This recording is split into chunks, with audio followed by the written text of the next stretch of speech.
তো দেখো এই ঠান্ডার মধ্যে আমরা বেরিয়েছি ঘুরতে। তো আমরা কোথায় যাচ্ছি সেটা এখনও ঠিকঠাক জানা নেই। তো যাই হোক রাস্তায় বেরোলাম, বেরিয়ে চলে আসলাম স্টাইল বাজারে চাকদায়।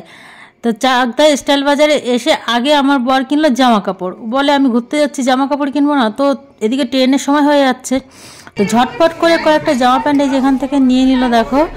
এবারে আমরা চলে আসলাম স্টেশনে এসে আমরা উঠে পড়লাম ট্রেনে করে আমরা এবার চলে যাচ্ছি শিয়ালদা।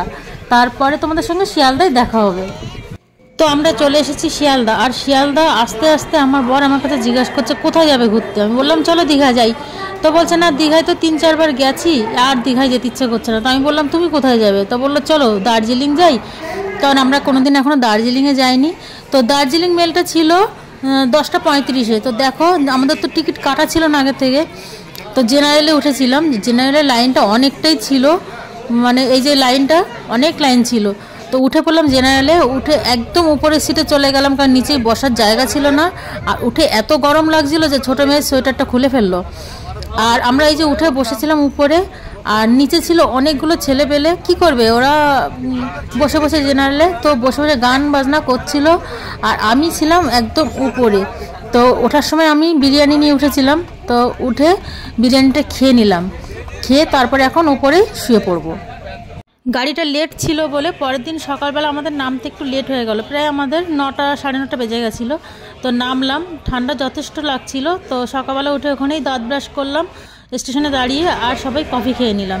কফি খাওয়ার পরে আমরা স্টেশন থেকে বাইরে বেরিয়ে যাচ্ছি। যে দেখি বাইরের থেকে গিয়ে গাড়ি টাড়ি পাওয়া যায় কিনা, এখন তো নতুন এদিকটা কিছু বুঝতে পারছি না। তো আমরা নেমেছিলাম কিন্তু NJP-তে। আর এই যে আমার ছোটো মেয়ে পেছন পেছন আসছে।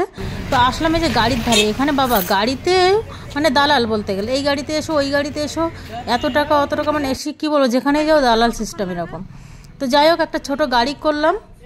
গাড়িটা ভাড়া চেয়েছিল আমাদের কাছে 3000 টাকা। তো আমরা বলে করে 2000 টাকা করেছিলাম। তো আমরা এখন বেরিয়ে পড়লাম দার্জিলিংয়ের জন্য। আমরা প্রায় 1.5 ঘন্টার রাস্তা পেরিয়ে এসেছি। তো 1.5 ঘন্টা পার হওয়ার পরে এরকম একটা মানে দৃশ্য, মানে যেটা অপূর্ব একদম, মানে এত সুন্দর দৃশ্য। আমি মানে কি বলবো তোমাদেরকে, সত্যি যারা দার্জিলিংয়ে এসছো তারা হয়তো দেখেছো, আর যারা আসনি তারা দেখোনি, কিন্তু অপূর্ব দৃশ্য। রাস্তা দিয়ে যখন যাচ্ছিলাম আমি তো খালি রাস্তা মানে সাইড দিয়ে কাঁচের ভেতর দিয়ে দেখছিলাম যে কি দারুণ দেখতে, যেমন আকাশটা তেমন পাহাড়টা, অপূর্ব দৃশ্য একেবারে। তো আমরা এখানে এক জায়গায় দাঁড়ালাম, মানে একটা হোটেলে দাঁড়ালাম। হোটেল দাঁড়িয়ে প্রায় তখন কটা বাজে, 3টে 3:30 বাজে। তো বললাম যে কিছু খাওয়া দাওয়ার মতো একটা হোটেলে দাঁড়াতে। তো দাঁড়ালাম।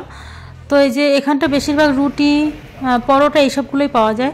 তো আমরা নিয়ে নিলাম পরোটা। আর মনে হয় একটা পরোটা 80 টাকা পিস নিয়েছিল, একটা পরোটা।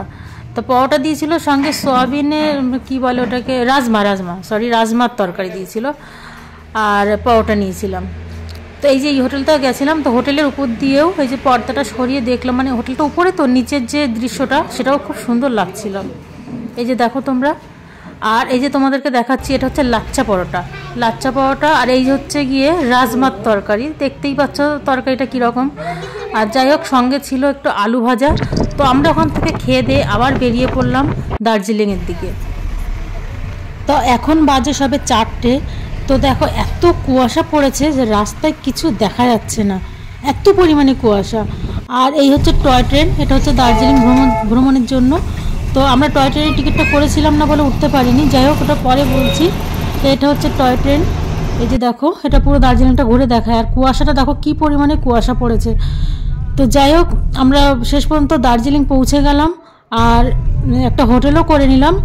হোটেলে করার পরে হোটেলে জামা কাপড় ব্যাগটাগুলো রেখে আমরা বেরিয়ে পড়লাম একটু ঘুরতে। তো ওখানে দার্জিলিংয়ের কাছাকাছি ঘোরার মতো মেল আছে। তো শুরুতেই প্রথমে চলে গেলাম মেলে। তো এবার আমরা একটু মেলটা ঘুরে দেখব। তো এখানে অনেক রকমের জিনিস আছে, চাইনিজ জিনিস। এই যে এখানে স্কার্ফগুলো আছে, স্টল আছে। তো এইগুলো কলকাতায় যতটা কম দামে পাওয়া যায় এখানে কিন্তু অনেক বেশি দাম নেয়। আর তাছাড়া এই যে চলে আসলাম আমার খাওয়ার দোকান, এখানে মোমোটা স্পেশালিস্ট। এখানে আমরা মোমো নিয়েছিলাম 2 রকমের। একটা হচ্ছে বড় মোমো, এই যে সেটা হচ্ছে এই যে এত বড় একটা মোমো, মানে একটা প্লেটের মধ্যে একটাই মোমো ধরে। আর কিছুটা ছোট মোমো নিয়েছিলাম, এটা হচ্ছে ছোট মোমো। এটা হচ্ছে যেমন কলকাতায় ছোট ছোট মোমো হয় সেরকম। আর আলাদা বড় মোমোটাও ছিল। আর প্রচুর চাইনিজ খাবার এদিকে পাওয়া যায়, প্রচুর চাইনিজ খাবার, মানে এইদিকে খালি খাবারই খাবার। এই যে বড় মোমো সাইজটা দেখো, এই যে এইগুলো, এটা কিন্তু একটা বড় মোমো। আর এর সাইডে যেটা আছে এটাও কিন্তু মোমো, এই যে এটা কিন্তু অন্য অন্য ডিজাইন করে বানানো। আর অনেক রকমের খাবার আছে, এই যে যেমন এই যে চাউমিন বিক্রি হচ্ছে, অনেক অনেক কিছু খাবার আছে এখানে। এই যে এরা এখানে চা বিক্রি করছিল, চায়ের পাতা লুজ আর কি, দার্জিলিংয়ের চা, বলছিল খুবই টেস্ট। তো চা তো আমরা খাই না, তবুও চা নিয়ে আসলাম, দেখি দার্জিলিংয়ের চাটা কেমন টেস্ট হয়, সেই জন্য তো বাড়িতে গিয়ে টেস্ট করে দেখবো। তো এখানে চলে আসলাম ভেজ পকোড়া খাওয়ার জন্য। তো দেখি পকোড়াগুলো কেমন, পেঁয়াজ টিয়াজ দিয়ে বানানো।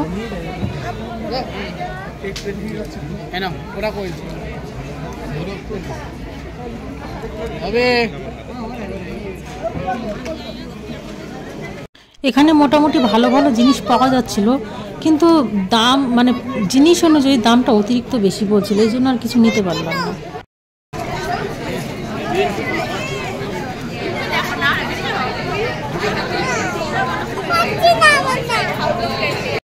এখান থেকে আমি দুটো স্কার্ফ নিয়ে নিলাম, একটা সাদা একটা কালো। এখানে স্কার্ফগুলো 450 করে বলছিল, তো এই যে এই সাদা স্কার্ফটা নিলাম, আর একটা কালো রঙের একটা স্কার্ফ নিয়ে নিলাম। তো এবারে সবার শেষে চলে আসলাম একটা হোটেলে, একটা বাঙালি হোটেল। তো হোটেলটা প্রচুর দাম, তো চলে আসলাম। এখান থেকে আমরা রাত্রের খাবারটা খেয়ে নিয়ে আবার হোটেলে ফিরে গেলাম।